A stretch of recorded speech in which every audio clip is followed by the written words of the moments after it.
Hi, I'm Mindy Van Kuren. Welcome to the show.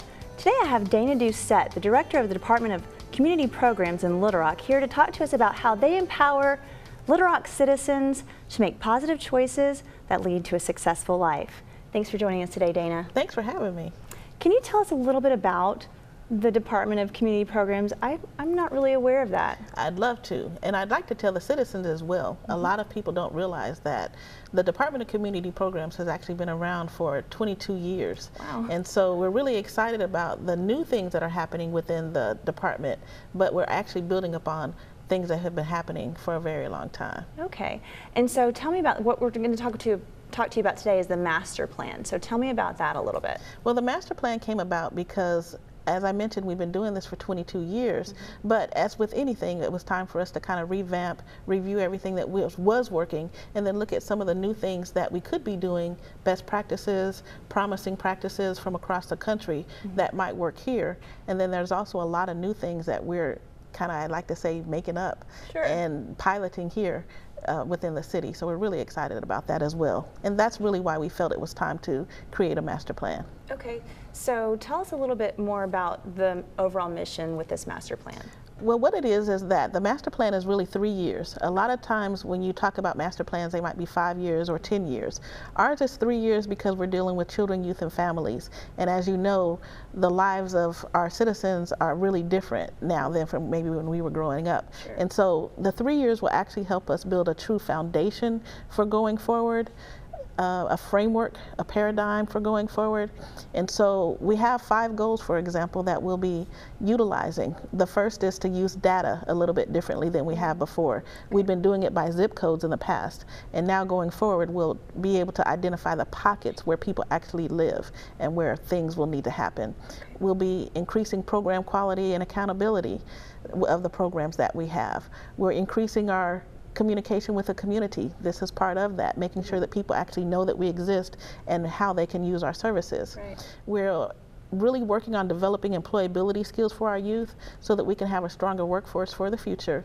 And then most importantly, since we're doing all of this for children and youth, then we want to increase their voice. And so they'll be at the table right along with us, helping us to make the decisions that will impact them. That's wonderful.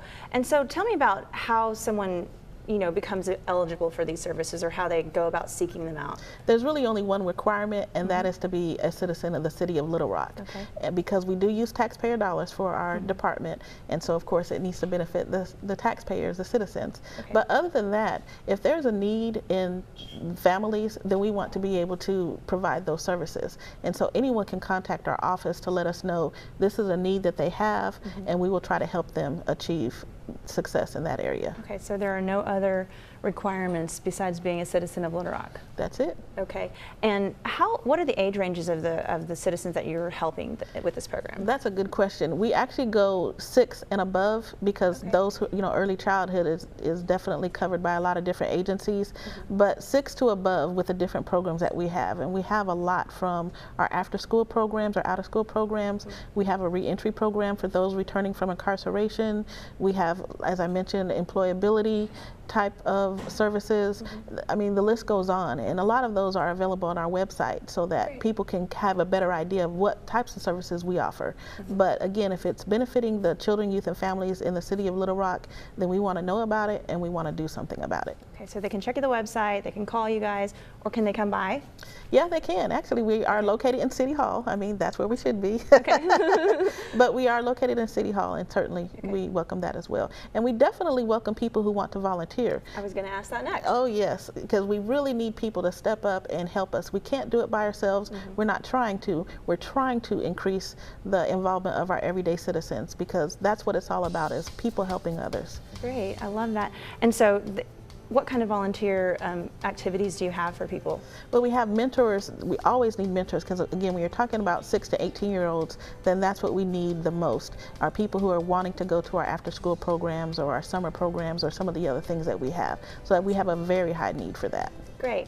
Well, you heard it here. If you would like to volunteer, please get in touch with Dana and her staff at the Department of Community Programs. And thanks for watching. Thanks for being here, Dana. Oh, thank you.